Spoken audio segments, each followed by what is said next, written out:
Conclusion. अभी तक हम फ्रेंच रेवोल्यूशन के बारे में ऑलमोस्ट सब कुछ पढ़ चुके हैं। हमने 1789 का जो इवेंट है वो डिस्कस किया और उसके बाद हमने जाना कि क्या ऐसे कारण थे जिनकी वजह से 1789 का इवेंट हुआ। फिर हमने देखा किस तरीके से जो नेशनल असेंबली है वो बनी, उसके बाद कन्वेंशन बनी, मतलब जो जैकोबिन गवर्नमेंट है वो आई, कन्वेंशन बनी, और उसके बाद जो है लास्ट में हमने डायरेक्टरी का रोल समझा था कि किस तरीके से जैकोबिन गवर्नमेंट के बाद जिस जो गवर्नमेंट आई उसने ये डिसाइड किया कि there will be two legislative councils, और वो जो लेजिस्लेटिव काउंसिल्स हैं दोनों मिलके एक डायरेक्टरी को चूज करेंगी, और डायरेक्टरी जो है वो 5 एग्जीक्यूटिव्स का एक ग्रुप होगा। बट एक्चुअल में हो क्या रहा था कि ये जो 5 एग्जीक्यूटिव्स का ग्रुप है इनमें काफी सारे क्लैशेस आ रहे थे। डायरेक्टरी जो है वो आपस में क्लैश कर रही थी, डायरेक्टरी का लेजिस्लेटिव काउंसिल के साथ क्लैश हो रहा था। तो बहुत ही ज्यादा पॉलिटिकल इंस्टेबिलिटी थी, और इस पॉलिटिकल इंस्टेबिलिटी के बीच में एंट्री करते हैं Napoleon Bonaparte, because he took the benefit of that instability, और उसने जो फ्रांस है उस पर कंट्रोल कर लिया। सो इन 1804 Napoleon Bonaparte crowned himself emperor of the France. 1804 में नेपोलियन ने खुद को फ्रांस का राजा, फ्रांस का एम्परर जो है वो घोषित कर दिया। अब अगर हम देखें कि शुरुआत में जो पूरा फ्रेंच रेवोल्यूशन हुआ वो एक्चुअल में स्टार्ट ही किस लिए हुआ था, because they were opposing the monarchy. वो फ्रीडम चाहते थे, वो कोई मोनार्की नहीं चाहते थे, they wanted democracy. But ultimately क्या हुआ, मतलब कि लोग काफ़ी हद तक सक्सेसफुल भी रहे। लोगों ने नेशनल असेंबली आई, वहाँ पे कन्वेंशन आई, वहाँ पे डायरेक्टरी ने रूल किया। तो ये सारे जो सिस्टम थे वो काइंड ऑफ डेमोक्रेटिक थे। बट अल्टीमेटली चीज़ वहीं पे आके खड़ी हो गई जहाँ से उन्होंने शुरुआत की थी, मतलब कि जब नेपोलियन आया तो वापस से एक तरीके से फ्रांस में मोनार्की का रिस्टोरेशन हो गया, वापस से फ्रांस में मोनार्की आ गई। 1804 में नेपोलियन ने खुद को फ्रांस का एम्परर, फ्रांस का राजा जो है वो घोषित कर दिया। He set out to conquer neighbouring European countries, dispossessing dynasties and creating kingdoms where he placed members of his family. तो फ्रांस में रूल करने के बाद, फ्रांस में अपने आप को राजा घोषित करने के बाद जो नेपोलियन है उसने क्या किया, उसने यूरोप के जो आसपास के देश थे, मतलब कि फ्रांस के जो आसपास के यूरोपियन नेशंस थे उसने उन पे भी कब्जा करना शुरू कर दिया, वहाँ पे भी उसने हमले बोल दिए। और वहाँ पे जो डायनेस्टीज थी, डायनेस्टी क्या होता है कि जब एक के बाद एक राजा सेम ही फैमिली से बनता है। जैसे सबसे पहले बाबर जो है वो राजा था, फिर बाबर का बेटा हुमायूं राजा बना, हुमायूं का बेटा अकबर राजा बना, अकबर का बेटा जो है जहांगीर राजा बना, जहांगीर का बेटा शाहजहां, शाहजहां का बेटा औरंगजेब। इस तरीके से जब एक के बाद एक ही फैमिली से राजा बनते हैं तब हम उसको डायनेस्टी कहते हैं। तो जो आसपास के नेशंस में डायनेस्टीज चली आ रही थी उनको नेपोलियन ने हटा दिया, और वहाँ पे खुद के किंगडम जो हैं, खुद का एक तरीके से वहाँ पे जो राज्य है वो उसने स्थापित किया, और हर एक राज्य में उसने क्या किया, अपने फैमिली मेंबर को किंग बना दिया। Napoleon saw his role as a moderniser of Europe. अब नेपोलियन अपने आप को ऐसे देखता था कि वो पूरे यूरोप का मॉडर्नाइजर है, बहुत सारे चेंजेस वो लाएगा। He introduced many laws such as protection of private property and a uniform system of weights and measures provided by the decimal system. अब नेपोलियन ने बहुत सारे चेंजेस लाने की भी कोशिश की। उसने ऐसे लॉज को इंट्रोड्यूस किया जो कि प्राइवेट प्रॉपर्टी को प्रोटेक्ट करते हैं। प्राइवेट प्रॉपर्टी मतलब जैसे आपका खुद का घर है, किसी की खुद की ज़मीन है, तो ये क्या प्राइवेट प्रॉपर्टी है। पब्लिक प्रॉपर्टी हो गई मतलब जो पूरी कम्युनिटी मिलके ओन करती है, या फिर जब किसी प्रॉपर्टी को गवर्नमेंट ओन करती है तो वो हो गई पब्लिक प्रॉपर्टी, राइट। तो नेपोलियन ने कुछ ऐसे लॉज, कुछ ऐसे रूल्स रेगुलेशंस लाए जो कि लोगों की प्राइवेट प्रॉपर्टी को प्रोटेक्ट करते हैं। साथ ही साथ उसने uniform system of weights and measures लाया। वेट्स एंड मेजर्स क्या होते हैं, जैसे जब हम सब्जी लेने जाते हैं, जो दुकानदार है वो क्या करता है, वो 1 kg का वो बट्टा रखता है। वो बट्टा क्या होता है, वो वेट है, ठीक है। तो और उससे वो मेजर करके हमें 1 kg सब्जी दे देता है। तो नेपोलियन ने क्या किया, ये वेट्स एंड मेजर्स, मेजर्स मतलब जैसे आप कोई भी चीज़ मेजर मेजर करते हो, 1 मीटर 2 मीटर कपड़ा, या 1 किलोमीटर 2 किलोमीटर, जो भी है, जब आप कोई चीज़ को मेजर करते हो तो ये जो वेट्स एंड मेजर्स हैं उसको उसने यूनिफॉर्म करने की कोशिश की। यूनिफॉर्म मतलब क्या होता है, सब जगह सेम।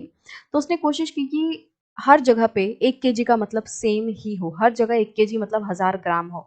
ऐसा ना हो कि एक जगह पे 1 kg का मतलब 800 ग्राम है, दूसरी जगह 1 kg का मतलब 900 ग्राम है, तीसरी जगह 1 kg का मतलब 1500 ग्राम है। मतलब कि हर जगह पे 1 kg का मतलब सेम हो, ये होता है uniformity.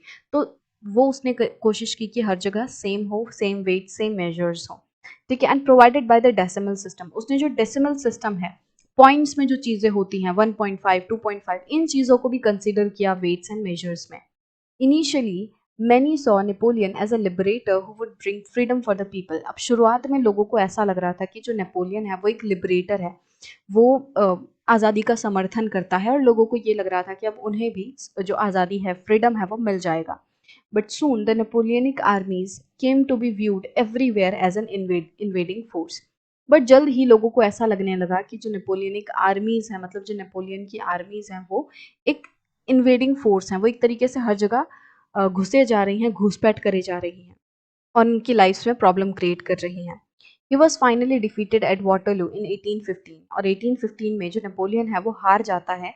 Many of his measures that carried the revolutionary ideas of liberty and modern laws to other parts of Europe had an impact on people long after Napoleon had left. बहुत सारे ऐसे measures, बहुत सारे ऐसे steps जो कि ideas of liberty को show करते हैं, मॉडर्न लॉज जो थे नेपोलियन लाया था, तो बहुत सारी ऐसी चीज़ें जिन्होंने यूरोप के अलग अलग नेशंस में लोगों को अफेक्ट किया था, तो वो सारी चीज़ें जो हैं नेपोलियन के जाने के बाद भी लोगों को अफेक्ट करती रहीं काफ़ी लंबे समय तक। The ideas of liberty and democratic rights were the most important legacy of the French revolution. जब हम फ्रेंच रेवोल्यूशन की बात करते हैं तो सबसे मेन चीज़ इस रेवोल्यूशन में किस चीज़ की थी कि पीपल वर डिमांडिंग लिबर्टी। लोग एक तरीके से आज़ादी चाहते थे, वो डेमोक्रेटिक राइट्स चाहते थे, वो राजा वाला सिस्टम जो है उसे हटाना चाहते थे, एक ऐसी गवर्नमेंट चाहते थे जिसमें कि लोगों का भी पार्टिसिपेशन हो।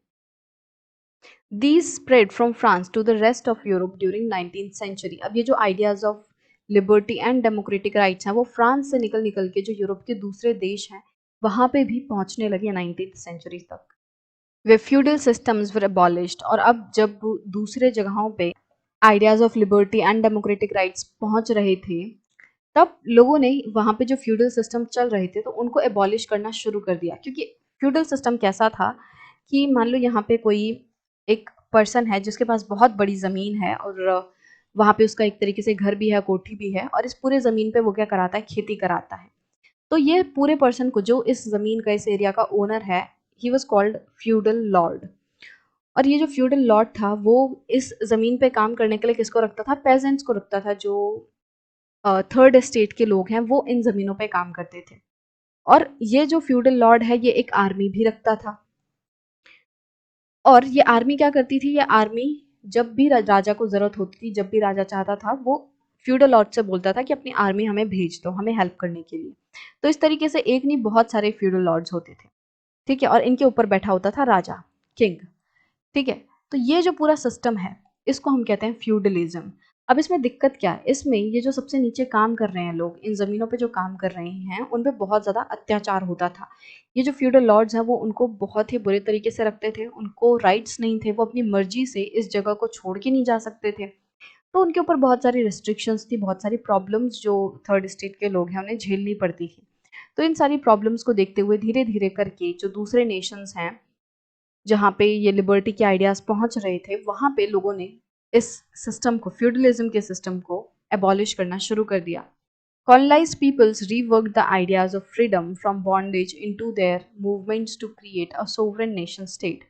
अब ऐसे देश जो कभी किसी देश की कॉलोनी रहा करते थे, उन्होंने भी आइडिया ऑफ फ्रीडम के ऊपर सोचना शुरू किया, और जो बॉन्डेज सिस्टम है इसको हटाने की कोशिश की। एक तरीके से जो बंधुआ बना लेते हैं, जो एक पर्सन दूसरे के ऊपर कंट्रोल करता है, इस तरीके की चीज़ों को उन्होंने हटाने की कोशिश की, और अपने आप को एक सॉवरेन नेशन बनाने की कोशिश की। मतलब ऐसे देश जिनको किसी ने अपना गुलाम बना रखा था, अपनी कॉलोनी बना रखा था, तो ऐसे देशों को लगा कि अब हम क्यों किसी के अंदर और ज़्यादा जिएं।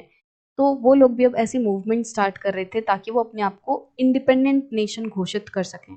जिस तरीके से इंडिया कभी ब्रिटिशर्स की कॉलोनी रहा करता था, और इंडिया में क्या हुआ, मूवमेंट चली, नेशनल मूवमेंट चली, और हमने इंडिपेंडेंट जो नेशन है वो इंडिया को बनाया। इसी तरीके से यूरोप में भी बहुत सारे ऐसे देश थे जहाँ पे वो किसी दूसरे देश के कॉलोनी बने हुए थे, और उन कॉलोनाइज्ड पीपल ने अब ये डिसीजन लिया कि अब वो भी फ्रीडम एक्सपीरियंस करेंगे, फ्रीडम इंजॉय करेंगे, और अपने आप को एक सोवरेन स्टेट बनाएंगे। सोवरेन मतलब उनके ऊपर किसी और का जो कंट्रोल है वो नहीं है, वो इंडिपेंडेंट है। Tipu Sultan and Ram Mohan Roy were two examples of individuals who responded to the ideas coming from revolutionary France। तो इंडिया में भी अब क्या हो रहा था कि ये जो फ्रांस से आइडियाज़ फैल रहे थे, पहले वो यूरोपियन नेशंस में पहुँचे, अब धीरे-धीरे करके वो जो आइडियाज़ हैं वो दूसरे देशों में भी पहुँच रहे थे, दूसरे कॉन्टिनेंट्स में पहुँच रहे थे। तो वो जो फ्रांस के ideas of liberty, democratic rights, freedom, ये सारी चीज़ें जो हैं वो इंडिया तक भी पहुँच रही थी। और इंडिया में जिस तरीके से जो टीपू सुल्तान है, राम मोहन रॉय हैं, ये कुछ ऐसे लोग थे जो कि फ्रांस के इन रेवोल्यूशनरी आइडियाज़ से बहुत ज़्यादा प्रभावित हो रहे थे और चाहते थे कि इंडिया में भी ऐसा कुछ होना चाहिए। Raja Ram Mohan Roy was one of those who was inspired by new ideas that were spreading through Europe at that time. तो राजा राम मोहन राय उन काफ़ी सारे लोगों में से एक ऐसे पर्सन थे जो कि यूरोप में जो नए नए आइडियाज़ निकल के आ रहे थे उनसे वो इंस्पायर हो रहे थे. The French revolution and later the July revolution excited his imagination. तो जो फ्रेंच रेवोल्यूशन हुआ, जो जुलाई रेवोल्यूशन हुआ फ्रांस में, तो ये सारी चीज़ें राजा राम मोहन रॉय को बहुत ज़्यादा एक्साइट कर रही थी. उनको मतलब ये सारी चीज़ें जो सुन के उन्हें बहुत ज़्यादा अच्छा लग रहा था. उन्हें ऐसा लग रहा था कि ये सारी चीज़ें हम अपने देश में क्यों नहीं ला सकते.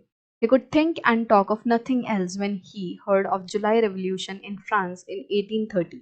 जब उन्होंने फ्रांस के 1830 में जो जुलाई रेवोल्यूशन हुआ था, जब उन्होंने उस जुलाई रेवोल्यूशन के बारे में सुना, तो वो इस जुलाई रेवोल्यूशन के अलावा कुछ और चीज़ के बारे में वो ना ही सोच पा रहे थे, ना ही बोल पा रहे थे. On his way to England at Cape Town, he insisted on visiting frigates, warships flying the revolutionary tricolour flag, though he had been temporarily lamed by an accident.